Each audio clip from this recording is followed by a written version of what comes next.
तिहुवणमिद मधुरविसदवोत्काणं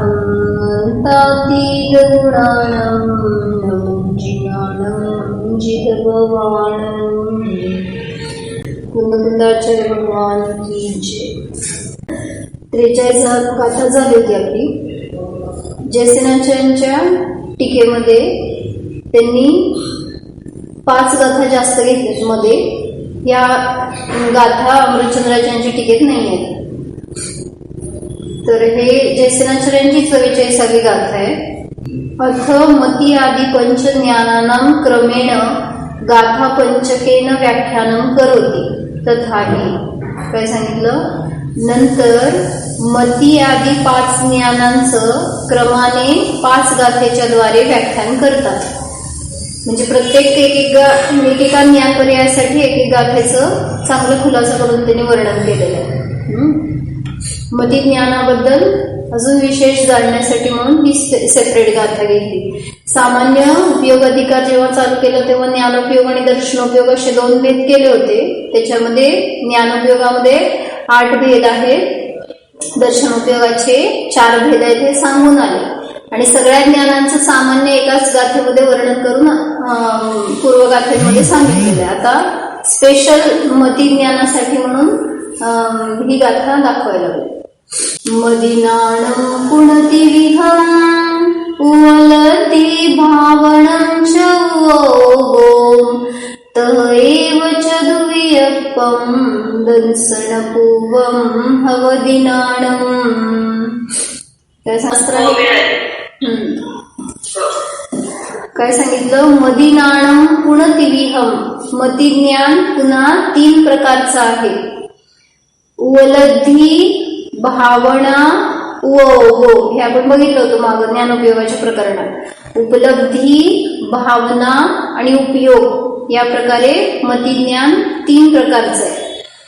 ह्याच्यामध्येच आपण 3 प्रकार काय सांगतो ना, साव्यवहारिक प्रत्यक्ष, परोक्ष आणि अतींद्रिय प्रत्यक्ष असे 3 प्रकारचं मतिज्ञान असतं। ह्याच्यावरून महाराजांनी सिद्ध केले या गाथेचा आधार घेऊन की मतिज्ञानाने सुद्धा अनुभूती होऊ शकते।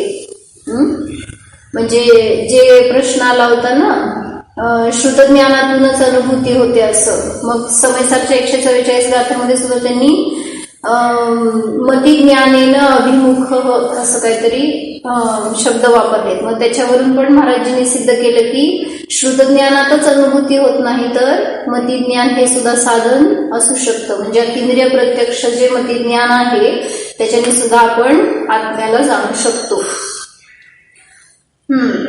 तर मतिज्ञान पुन्हा 3 प्रकारचं आहे, उपलब्धी, भावना आणि उपयोग। तह एव चदुवियप्पम, आणि तह तेच कुठला उपयोग, ते उपयोग 4 प्रकारचे आहेत। चदुवियप्पम 4 विकल्प आहेत त्या उपयोगाचे। कुठले तर सांगतो, खाली विस्तार करून सांगणार आहे। अवग्रह, इहा, अवाय आणि धारणा हे उपयोगरूप मतिज्ञानाचे 4 भेद आहेत। आणि कसं असतं ते मतिज्ञान? तर दंसनपूर्वम हवदिनाणं, तर हे ज्ञान दर्शनपूर्वक असतं। दर्शनोपयोग झाल्यानंतरच मतिज्ञान होणार। आणि त्या मतिज्ञानामध्ये सुद्धा जे उपयोगाचे हे 4 भेद दाखवले त्याच्यामध्ये प्रथम अवग्रह हा ज्ञानोपयोग होणार, त्याच्यानंतर इहा, अवाय आणि धारणा असं क्रम आहे हे सामान्य सांगितलं। वाचा, शास्त्र घेऊन बसा सगळे, तोपर्यंत वाचा। अयमात्मा निश्चयेन तावत् एक अखंड एक विशुद्ध व्यवहार नाही संसारावस्थायां कर्म आवृतः सन मागे लावायचं सन, कर्मावृतः सन मतिज्ञानावरणक्षमे सति पंचभिः इंद्रियैः मनसा च मूर्त अमूर्तं वस्तु विकल्परूपेण यत् जानाति तत् मतिज्ञानम्। सोपाय करा अर्थ जवणार मी सांगते। आत्मविषयाने हा आत्मा एक अखंड विशुद्ध ज्ञान तावत असतं ना, त्याचा पण अर्थ प्रथमतः म्हणा किंवा निश्चयाने असा अर्थासाठी तावत हा शब्द वापरला जातो. कुठंतरी एका टीकेमध्ये खाली त्यांनी टीप दिली आहे अमृतचंद्राचार्यांच्या टीकेत. तावतचा अर्थ काय असतो आणि पश्चातचा अर्थ काय असतो. तावत म्हणजे निश्चयाने, प्रथमतः तावत, आणि पश्चातचा अर्थ असतो व्यवहाराने. मग इथे त्यांनी घेतलाय शब्द निश्चयने येणं, तावत म्हणजे सुद्धा निश्चयानेच असाच अर्थ होतो. हा आत्मा निश्चयाने तर एक अखंड विशुद्ध ज्ञानमय आहे. व्यवहारमयाने संसार अवस्थेमध्ये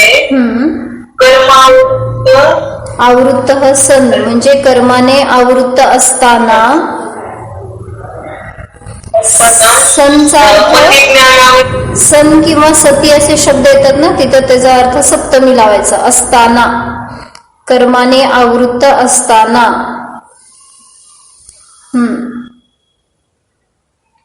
संसारावस्थेमध्ये कर्माने आवृत्त असताना, मती ज्ञानावरणाचा क्षयोक्षम असताना, परत सती शब्द आलाय ना, कर्माने आवृत्त असलेला हा जीव मती ज्ञानावरणाच्या क्षयोक्षमाचं निमित्त असताना, पंचभिही इंद्रियैही च मनसा, 5 इंद्रियांच्या द्वारे आणि मनाच्या द्वारे मूर्त अमूर्त वस्तूला विकल्प रूपाने जे जाणतो ते मतिज्ञान आहे. मतिज्ञानाची व्याख्या दिली आहे त्यांनी, किंवा त्याचे कंडिशन्स आहेत. मतिज्ञान कधी होतं तर त्याच्यासाठी पहिला सांगितलं मतिज्ञानावरणाचा क्षयक्षम आवश्यक आहे. त्याच्यानंतर इंद्रिय आणि मन यांच्याद्वारे ते मतिज्ञान प्रवृत्त होणार, आणि कोणाला ग्रहण करणार तर मूर्त आणि अमूर्त दोन्ही वस्तूंना सुद्धा जे विषय करतं ते मतिज्ञान असतं. आणि त्याला कसं जाणतं तर विकल्प रूपाने जाणतं, म्हणजे भेद रूपाने वगैरे. तर जे असतं असं ते मतिज्ञान आहे. मग याच्यात पहिल्यांदा निश्चयाचं कथन काय केलं, आत्मा तर वास्तविक असा आहे, विशुद्ध ज्ञानमय म्हणजे अखंड केवल ज्ञान स्वभाव आहे. पहिल्यांदा ही वस्तू दाखवली आपली, आणि मग सांगतायत की कर्माने आवृत्त आहे, तर तिथं बाहेर त्याचं अल्पज्ञानाचा उघाड आहे, जो मतिज्ञान सांगायला लागले. मग त्या प्रत्येक ज्ञानावरणाच्या क्षयक्षमाचं निमित्त असताना ते ज्ञान त्या रूपाने प्रगट होतं. मग संसारावस्थेमध्ये या जीवाकडं 5 ज्ञानावरण कर्म आहेत. पहिलं सांगितलं त्यातलं हे मतिज्ञानावरण. मग तिथं त्या मतिज्ञानावरणाचा क्षयोक्षम असताना मतिज्ञान होतं, आणि केवल ज्ञानावरणाचा उदय आहे, त्यामुळं केवल ज्ञानाची प्राप्ती नाही. केवल ज्ञानावरणाचा क्षयोक्षम नाहीये आपल्याला.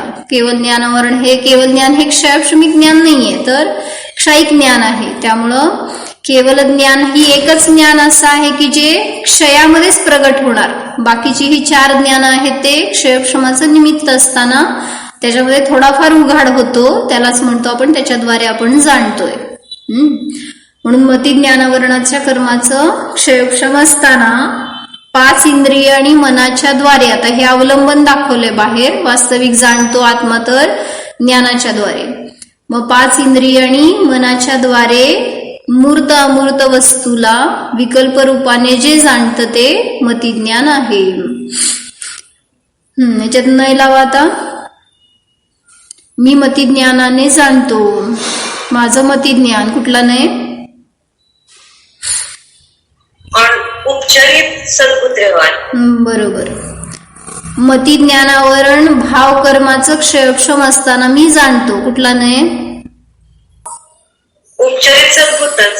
हा बरोबर आहे. काय एवढा प्रश्न पडला मग, मुद्दामचाच प्रश्न विचारला. कारण भाव कर्म आहेत म्हणल्यावर तो सद्भूत मध्येच जाणार, आणि पर्याय आहे त्यामुळं उपचरित. आता द्रव्य कर्माचं क्षयक्षम असताना कुठला नाही लागणार, मतिज्ञानावरण. द्रव्य कर्म हे पौद्गलिक आहे, त्यामुळं असद्भूत व्यवहार नाही आज जाणार. मग मतिज्ञानावरण द्रव्य कर्माचं क्षयक्षम असताना जीव जाणतो, हे झालं अनुपचरित असद्भूत व्यवहार नाही. आणि पुढं 5 इंद्रियांच्या द्वारे जाणतो, कुठला नाही, 5 इंद्रियांच्या द्वारे जाणतो. बरं. 5 इंद्रियांचं निमित्त असताना जाणतो, उपचारित सद्भूत हा? हे असद्भूत सॉरी असद्भूत मग तिथं भावेंद्रिय म्हणलं तरी पण घ्यायचं, म्हणजे भावक्षयक्षमच म्हणायचं. आता तिथं भावेंद्रिय म्हणत असताना तो येणार भावेंद्रियांच्या द्वारे जाणतो असं म्हणलं तर उपचरित सद्भूत व्यवहार नाही, आणि द्रव्येंद्रियांच्या द्वारे जाणतो म्हणलं तर अनुपचरित असद्भूत व्यवहार नाही. आणि उपचरित असद्भूत मध्ये काय घटवणार सांगा? समोर वस्तू आहे तरच मी जाणतोय. उपचरित शास्त्रातून ज्ञान झालं. हा, म्हणजे बाह्य वस्तू धरावं लागेल ना त्याला, की चष्म्याच्या द्वारे जाणतो, शास्त्राच्या द्वारे जाणतो असं जर म्हणलं तर परावलंबन आलं तिथं. त्यामुळे तिथं उपचरित असद्भूत व्यवहार नाही.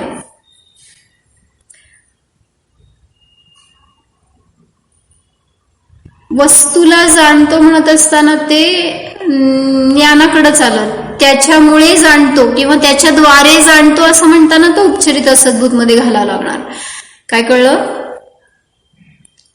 चष्म्याच्या द्वारे जाणतो, शास्त्राच्या म्हणजे द्वारे. जसं इंद्रिय हे अवलंबन म्हणतोय ना आपण ज्ञान होण्यामध्ये, तसं जेव्हा चष्म्याने जाणतो असं म्हणलं तर उपचरित असद्भूत व्यवहार नाही येणार.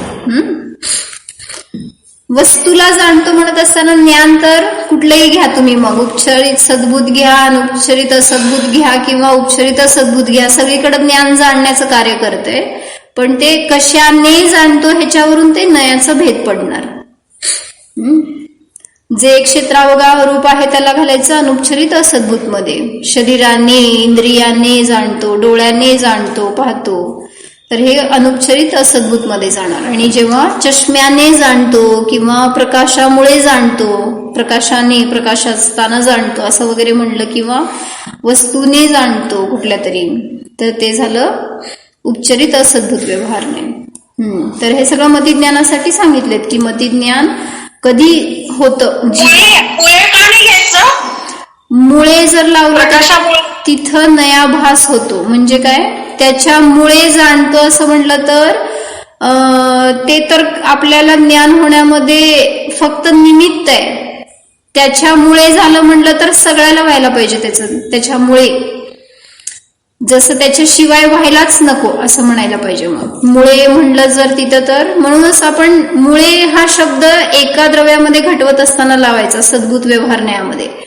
जसं काय भावकर्मामुळे मला राग झाला, द्वेष झाला हे जे आपण म्हणतो, किंवा भावेंद्रियाने मी जाणलं असं म्हटलं तरी सुद्धा दोष नाहीये. पण जेव्हा असद्भूत व्यवहार न्यायामध्ये लावतो, सर्वथा भिन्न द्रव्य असताना त्याच्यामुळे मला ज्ञान झालं असं जर म्हटलं तर नयाभास होतो. कारण कुठलंही परद्रव्य हे अन्य द्रव्यामध्ये कार्य करत नाही. आणि मग त्याच्यामुळे म्हणूनच म्हणलं ना, याच्यावरून काय सांगितलं होतं की जेव्हा मला क्रोध झाला, रागद्वेष झाले, तेव्हा जर तुम्ही असं म्हणला की तुझ्यामुळं मला राग झाला किंवा द्वेष झाला, क्रोध झाला, तर हे कथन चुकीचं आहे. म्हणजे नयाभास होणार तिथं. किंवा दुसऱ्यामुळं माझा घात झाला, दुसऱ्यामुळं मला आज अशी दशा आली वगैरे, हे जेव्हा दाखवतो त्यावेळेस तिथं ते नयाभास झाला. माझ्या कर्मांचं निमित्त असताना झालं हे म्हणलं तर योग्य आहे. पण दुसऱ्यामुळे झालं ह्याच्यातून ते उपादान आणि निमित्त सोडवून टाकलं आपण. निमित्त व्यवस्था अशी असती की ती फक्त हजर असती, त्याच्यामुळे कार्य होत नसतं.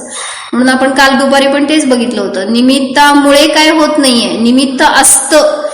मग उपादान सदैव त्या निमित्तासाठी थांबून राहील जर निमित्ताने कार्य होऊ लागलं तर. म्हणून निमित्त तिथं प्रेझेंट असतं, पण निमित्त करत नाही काय. जे काय होणार आहे ते सगळं उपादानाने होणार आहे. मग मला जे आता मतिज्ञान झालं, श्रुतज्ञान झालं, त्याच्यामध्ये कोण कारण आहे? उपादान करता मी आहे, आणि निमित्त रूपाने हे सगळे परद्रव्य आहेत. मग त्यांचं निमित्त असताना मतिज्ञान झालं असं म्हणलं तर योग्य आहे, पण त्यांच्यामुळे झालं असं म्हणलं तर चुकलं. परद्रव्यामध्ये मुळे हा शब्द नाही वापरायचा. त्याचं निमित्त असताना एवढंच लावायचं, कारण दोन द्रव्य भिन्न आहेत ते. म्हणून चष्म्यामुळे जाणताय का नाही सांगा? तुम्हाला चष्मा आहे का नाही मला माहित नाही. चष्म्यामुळे पण वापरत नाही. मग चष्म्यामुळे जाणतो असं म्हटलं तर चष्म्याने. चष्मा निमित्त आहे, मदत करतोय एवढंच म्हणणार आहे. पण चष्म्यामुळे जाणतो म्हणलं तर तोच चष्मा सगळ्यांनी वापरायला पाहिजे, सगळ्यांना त्या चष्म्यानीच व्हायला पाहिजे. तर तसं तर नाही होत. सिद्ध भगवंतांना चष्मा नाही, मग ते कसं जाणतायत? मग त्याच्यामुळे जाणता असं म्हणलं तर नाही, आभास झाला. तच्च पुनः त्रिविधम, म्हणजे ते मतिज्ञान पुन्हा 3 प्रकारचे आहे. काय काय 4 कंडिशन सांगितले सांगा. मतिज्ञान कधी होतं, कसं होतं मतिज्ञान? मतिज्ञान सक्षम असताना 5 इंद्रियांनी मनाच्या द्वारे. नाही, द्वारे म्हणलं तरी काय हरकत नाही, आपण तिथं सर्वथा लावत नाहीये त्याच्याद्वारे, त्यामुळं त्याच्याद्वारे मूर्त वस्तूला विकल्प रूपाने जाणतं. मतिज्ञान कसं असतं ह्याच्यासाठी 4 विशेषण दिली आहेत. मतिज्ञाना वर्णकर्माचा क्षयोक्षम असताना ज्ञान होतं ते मतिज्ञान आहे. दुसरं, इंद्रिय आणि मनाचं अवलंबन घेऊन त्याच्याद्वारे जे जाणतं ते मतिज्ञान आहे. तिसरं, वस्तू विषयाच्या अपेक्षेने सांगितलं की मूर्त अमूर्त पदार्थाला जाणतं ते मतिज्ञान आहे. आणि कसं जाणतं, त्याचं स्वरूप काय आहे, तर ते विकल्प रूपाने, भेद रूपाने जाणतं. पुढं. पण मग जेव्हा आपण उपलब्धी आत्मानुभूती करतो तेव्हा तर कसला विकल्प नसतो, पण आपण मतिज्ञानाच्या आशयानेच खरं जाणतो ना. करेक्ट. आता त्यांनी पुढं प्रश्नाचं उत्तर दिलंय तुमच्या. म्हणजे विकल्प रूप म्हणत असताना ते तिथं निर्णय रूप हा पण अर्थ घेऊ शकतो आपण. निर्विकल्प म्हणताना आपण जसं त्या बौद्धांनी निर्विचार मानलंय ना सर्वथा प्रत्यक्ष ज्ञानाला, मग तसं नाहीये. तर विकल्प म्हणजे निर्णय सुद्धा येतो, विकल्प म्हणजे भेद सुद्धा येतो. कुठं कसा अर्थ लावायचा त्याच्यावरून लावून घ्यायचा. मग ह्याच्यात दाखवलंय महाराजजींनी आधारासाठी. वाचू आपण, ह्याच्यात येणार आहे पुढं. हा वाचा. उपलब्धी ही भावना तथा उपयोग मतिज्ञानावर्णीय क्षयोक्षम जनित अर्थग्रहण शक्ती रूप लब्धे हे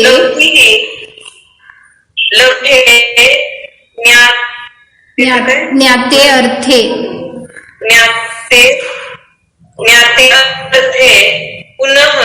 पुनः चिंतनम भावना नीलम इदम पीतम इदम इत्यादी रूपेण अर्थग्रहण उपयोग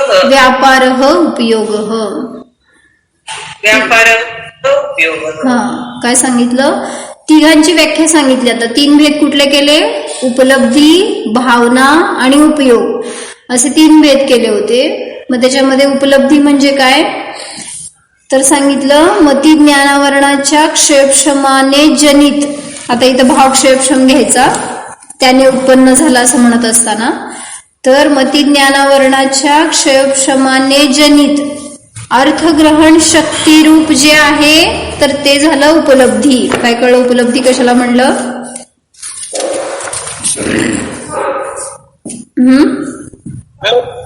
कर्माचा क्षोक्षम असताना त्या पदार्थाला ग्रहण करण्याची जी शक्ती आहे त्याला लब्धी. त्या कुठलाही पदार्थ बाहेर असेल तर त्या अर्थाला ग्रहण करण्याची शक्तीरूप ती उपलब्धी आहे. तिन्हीच व्याख्या केल्यावर भेद समजेल. पहिलं उपलब्धीची व्याख्या सांगितली ही की क्षयोक्षमाचं निमित्त आहे बाहेर, आणि त्यावेळेस जी अर्थग्रहण शक्ती आहे बरं का, अजून अर्थग्रहण केला नाहीये, शक्ती जी झाली, शक्तीची प्राप्ती जी झाली त्याला म्हणलं उपलब्धी. आणि आता पुढे सांगणार व्यापार म्हणलं तर त्यावेळेस त्याच्यात पुन्हा ज्ञात अर्थामध्ये पुन्हा पुन्हा चिंतन करणे ही भावना आहे. म्हणजे काय आपण जाणलेला पदार्थ आहे त्याचं वारंवार चिंतन करणे ही झाली भावना. आणि इदम नीलम इदम पीतम म्हणजे हे नील आहे, हे पीत आहे इत्यादी रूपाने अर्थग्रहण व्यापार ह्याला म्हणायचं उपयोग. म्हणजे त्याच्यामध्ये त्या जाणलेल्या पदार्थामध्ये व्यापार ग्रहण करण्याचा व्यापार झाला तर त्याला उपयोग म्हणलं. म्हणजे आपण सामान्य फक्त हा उपयोग शब्द वापरतो जेव्हा आपण ज्ञानपर्यायाची चर्चा करतो तेव्हा. ज्ञानोपयोग जे म्हणतो ना, म्हणजे ज्ञानामध्ये अर्थग्रहणाचा व्यापार दिसून येतो म्हणून आपण त्याला उपयोग म्हणतो. आता हे त्याच्या मागची शक्तीची प्राप्ती आहे ती उपलब्धी झाली आणि त्याच्यामध्ये पुन्हा पुन्हा चिंतन ही झाली भावना. मग हे उपयोग म्हणजे फक्त एवढा भेद करून सांगितलंय की जिथं अर्थग्रहण रूप व्यापार आहे त्याला उपयोग असं म्हणलेलं आहे. मग कुठला उपयोग आपल्यासाठी उपयोगी आहे हे सांगते. पुढं भावना आणि उपयोग मध्ये काय फरक करायचा? चिंतन करतोय म्हणजे त्याच्यात तो म्हणजे वारंवार त्या पदार्थाबद्दल तो विचार करतोय, भावना करतोय एवढंच सांगितलं. आणि एखाद्या पदार्थाचं निर्णय करणं, त्या पदार्थाला ग्रहण करणे रूप व्यापार ह्याला म्हणलं उपयोग. उपयोग म्हणत असताना आता ज्या वस्तूचा निर्णय करायला ज्ञान प्रवृत्त झालंय त्याला म्हणलं उपयोग ना.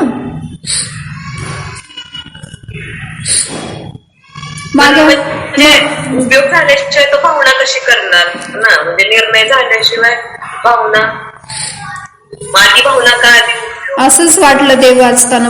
पण असं काही त्यांनी क्रम नाही सांगितला, फक्त हे 3 भेद आहे तेवढंच सांगितलंय. मागं आपल्याला गाथेमध्ये आलं होतं ना ह्याचं काहीतरी विशेष 3 भेद केले होते ज्ञानोपयोगाची चर्चा करताना. असंच केलंय फक्त त्यांनी तिथं पण. अर्थ पदार्थ परिच्छित्ती काले घटः अयं पटः अयं इत्यादी अर्थग्रहण रूपेण व्यापारयति चैतन्य अनुविधायी उपयोग, असं चेतनेचं अनुसरण करणारा परिणाम तो उपयोग आहे. मध्ये आहे ते 41 नंबरच्या गाथेत आहे जैसनाचार्यांची टीका. त्यात पण एवढं तेच की त्या एवढं दिलंय म्हणजे प्राप्ती, अर्थग्रहण शक्ती, उपलब्धी किंवा क्षम असं उपयोगाचं स्वरूप सांगितलं. भावनाचं सांगताना वारंवार चिंतन सांगितलं आणि उपयोग म्हणजे पदार्थाला जाणण्याचा व्यापार. वर्णींनी काय केलंय का त्याचा खुलासा जास्ती?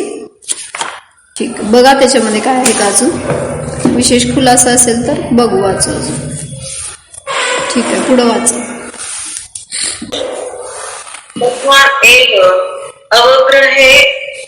म्हणजे एक कसं लावू शकतो माहिती का? हॅलो, एक कसं लावू शकतो की आता मला समजा अजून सम्यक दर्शनाची प्राप्ती नाहीये, माझा विषय अजून मला ज्ञात नाहीये, म्हणजे मी निर्णय केलेला नाहीये त्याचा. मग त्या काय म्हटलं, देशनालब्धी, क्षयक्षम लब्धी, विशुद्धी लब्धी ह्याच्याद्वारे पुढे सरकत तो जीव काय करतोय, जल्प करतोय. करण लब्धीपर्यंत गेलेला जीव समजा, तर तिथं तो त्याला त्या ग्रहण करण्याची उपलब्धी झाली, आत्म्याला जाणण्याची म्हणजे शक्ती तर प्रकट झाली की तो आता ग्रहण करणार आहे त्या विषयाला. आणि मग वारंवार चिंतन काय करतोय, मी जीव आहे, मी ज्ञात आहे, मी शुद्ध आहे, मी एक आहे, हे झाली त्याची भावना. अजून उपलब्ध झाले त्या अजून त्या पदार्थाचं त्या रूपाने उपयोग करत नाही, व्यापार करत नाहीये, पण अजून त्याची चिंतन करतोय वारंवार, त्याला मी प्राप्त करेन असं वगैरे. आणि मग ज्यावेळेस तिथं अर्थग्रहण रूप व्यापार झाला त्यावेळेस त्याला उपयोग म्हणला असं पण असेल. आता लावताना जसं म्हणलं की पैसा कमवायचा आहे, मग तिथं इतका पैसा काय म्हणायचं, इतकं एक अम्बिशन ठरवलंय समजा की मी आज एवढं नेट गेन करणार किंवा एवढं या महिन्याचं इन्कम टार्गेट ठरवलेलं आहे वगैरे, तर त्याच्याविषयी जी निरंतर भावना अजून कुठं प्राप्त झालाय तो पदार्थ तसा, मग ती जी भावना, त्याला ते जे चिंतन केलं त्याला भावना म्हणलं. आणि जेव्हा तसं अर्थग्रहण रूप व्यापार सुरू झाला, हातात तो पैसा आला तसा आणि त्या रूपाने त्याचा व्यापार सुरू झाला, तर तो उपयोग. असं म्हणजे असं एक लावू शकतो सामान्य त्यांच्या व्याख्येवरून. नाहीतर मग ते सामान्य जाणणे रूपाने तर तिन्हीमध्ये सुद्धा घडतं. अर्थग्रहण शक्ती म्हणा, नाहीतर मग चिंतन म्हणा, नाहीतर अर्थग्रहण रूप व्यापार म्हणा, ज्ञानाचं कार्य मात्र जाणणे हे तिन्हीमध्ये सुद्धा घडतं सामान्य.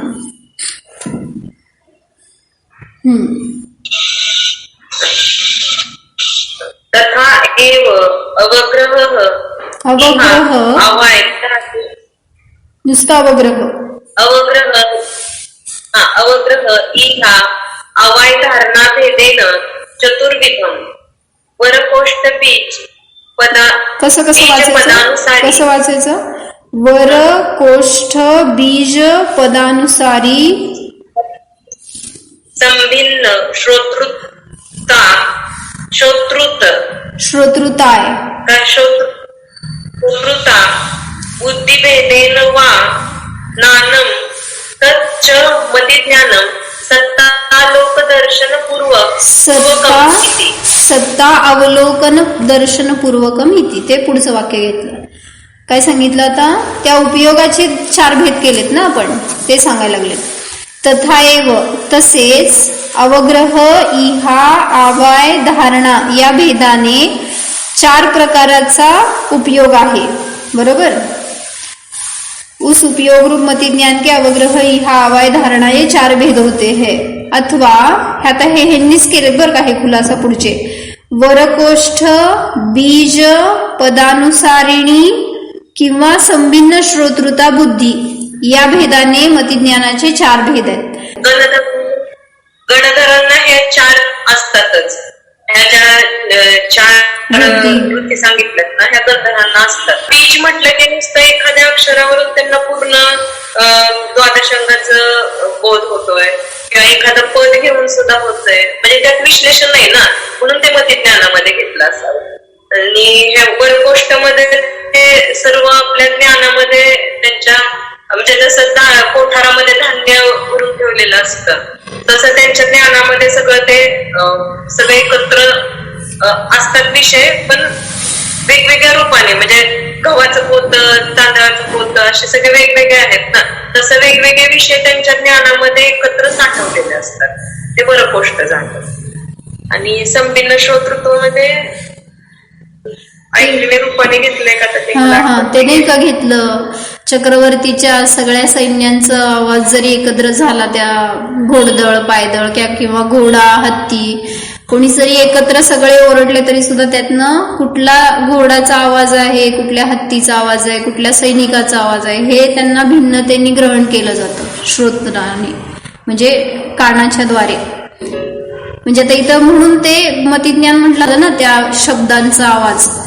आणि मग त्याच्याद्वारे त्यांना समजलं की तो कोण आहे. म्हणजे भिन्नता करता आली त्यांना. भलेही ते समोर हजारो घोडे आहेत, पण त्यातला कुठला घोडा ओरडला, कुठल्याचा आवाज आहे हे ते भिन्नतेने जाणू शकतात.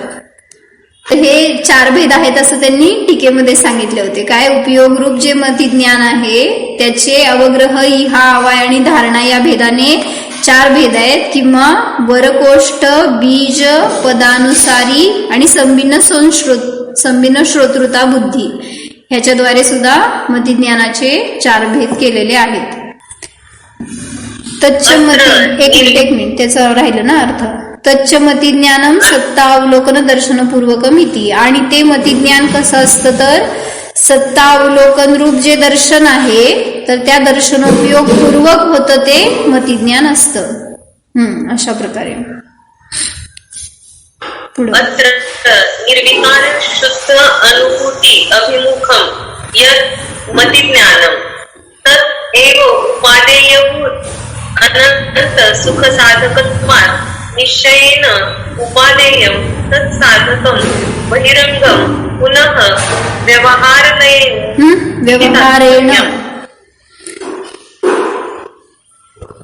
व्यवहारेण इति तात्पर्यम. व्यवहार नाही का तुमच्याकडं? नाही, व्यवहारेण. तर काय सांगितलं येथे? आता इथे दाखवलंय बघा तुमच्या प्रश्नाचं उत्तर निखिलीताई, की जे निर्विकार शुद्ध अनुभूतीच्या अभिमुख असणारं जे मतिज्ञान आहे, म्हणजे कुठलं घ्यायचं आता हे A5 जे आपण चार्ट नंबर 7 मध्ये दाखवतो ते प्रत्यक्ष असणारं प्रामाण्य सहित जे A5चं मतिज्ञान आहे अतिंद्रिय प्रत्यक्ष, तर तेच निर्विकार शुद्धात्माच्या अभिमुख असलेलं आहे मतिज्ञान. किंवा ते त्याला जाणतं. अभिमुख म्हणताना तर ते जाणतं असा अर्थ लावायचं बरं का. अभिमुख म्हणजे साधून सन्मुख झालंय असं नाही, तर त्याला ग्रहण केलेलं जे शुद्ध आत्म्याला ग्रहण करणारं A5 मतिज्ञान आहे प्रत्यक्ष असणारं, तर एव उपादेयभूत, तेच उपादेयभूत अशा अनंत सुखाचं साधक असल्यामुळे निश्चयाने उपादेय आहे. म्हणजे माझ्यासाठी या सगळ्या मतिज्ञानामध्ये कुठलं मतिज्ञान उपयोगी आहे तर जे अतिंद्रिय प्रत्यक्ष रूप आपातचं मतिज्ञान आहे तेच माझ्यासाठी साधन रूपाने उपयोगी आहे बरं का. त्याला विषय नाही बनवलाय. विषय तर ध्रुव आत्मा आहे, जो अखंड ज्ञानमय आहे, केवळ ज्ञान स्वभावी तो आत्मा विषय आहे. आणि या विषयाला ग्रहण करणारं ते प्रत्यक्ष मतिज्ञान आहे, अतिंद्रिय प्रत्यक्ष, ते माझ्यासाठी उपादेय आहे. म्हणजे साधन रूपाने ग्रहण करण्यायोग्य आहे. निश्चयेन उपादेयम आणि तत्साधकम आणि त्याला सिद्ध करणारं किंवा त्याला मदत करणारं म्हणा, त्याचं साधक असणारं जे बहिरंग मतिज्ञान आहे ते व्यवहाराने उपादेय आहे. आता बहिरंग मतिज्ञान म्हणजे कुठलं घ्यायचं?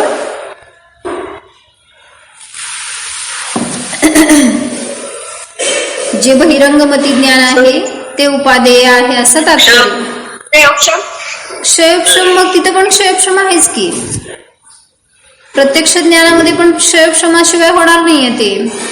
बहिरंग मतिज्ञान म्हणताना काय घ्यायचं तर हे साव्यवहारिक प्रत्यक्ष घ्यायचं, जे की तुम्ही अवलंबनपूर्वक करताय किंवा करणलब्धीपर्यंत जे अवलंबन आहे मतिज्ञानाचं वगैरे, किंवा जे विषय आपण ग्रहण करतोय ज्याच्याद्वारे आपण जाणणार आहे, तर ते बहिरंग मतिज्ञान म्हणायचं. म्हणजे बाह्य वस्तूचं अवलंबन आहे म्हणून बहिरंग मतिज्ञान एवढंच म्हणायचं. किंवा जल्पाचं अवलंबन आहे तरी सुद्धा ते बहिरंग मतिज्ञान आहे. मग त्याचं साधक आहे हे. उपचाराने म्हणलं, नाहीतर जर असं म्हणलं की मतिज्ञानाने अनुभूती होते किंवा या बहिरंग मतिज्ञानामुळे अनुभूती झाली म्हटलं तरी सुद्धा चुकलं. का? कारण हे शुभ भाव आहेत आणि शुभ भावामुळे शुद्ध भाव होत नसतात. मग काय म्हणायचं तिथं? शुद्ध भाव कसे झाले? शुभ भाव करणलब्धीपर्यंत शुभ भाव आहेत आणि जेव्हा अनुभूती घेतो त्या अंतर आयामामध्ये काय करतोय? शुद्ध भावाला प्राप्त झाला. मग शुभ भावामुळे मोक्ष होत नसतो, शुभ भावामुळे शुद्ध भाव होत नसतात. मग कसे होतात? शुभ भावाचा तर पूर्व पर्यायाचा अभाव म्हणतो ना, नंतर पूर्व क्षणवर्ती पर्यायाचा अभाव हे क्षणिक उपादान आहे आणि उस समय की योग्यता हे त्याचं नियामक कारण आहे. म्हणजे या समयामध्ये अनुभूती होणार होती तर ती याची योग्यता होती, याच्यामुळं झालं असं नाहीये, तर हे अभावरूप कारण आहे. शुभ भावाने शुद्ध भाव होत नसतात.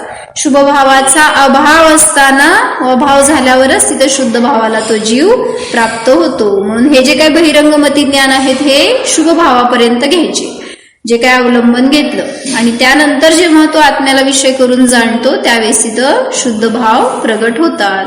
मग तेच अतिंद्रिय प्रत्यक्ष मतिज्ञान माझ्यासाठी उपादेय आहे. एवढं त्यांनी खुलासा केला. जाणा ज्ञाता द्रष्टा स्वभावी मी हा अखंड ज्ञानी आहे. क्षयोक्षम रूप मतिज्ञान हा माझा स्वभाव नाहीच. इंद्रियाने जाणणे हे माझे कार्य नाहीच. इंद्रियांमध्ये माझे अस्तित्व नाहीच. मी तर अतींद्रिय केवल ज्ञान स्वभावी जीव आहे.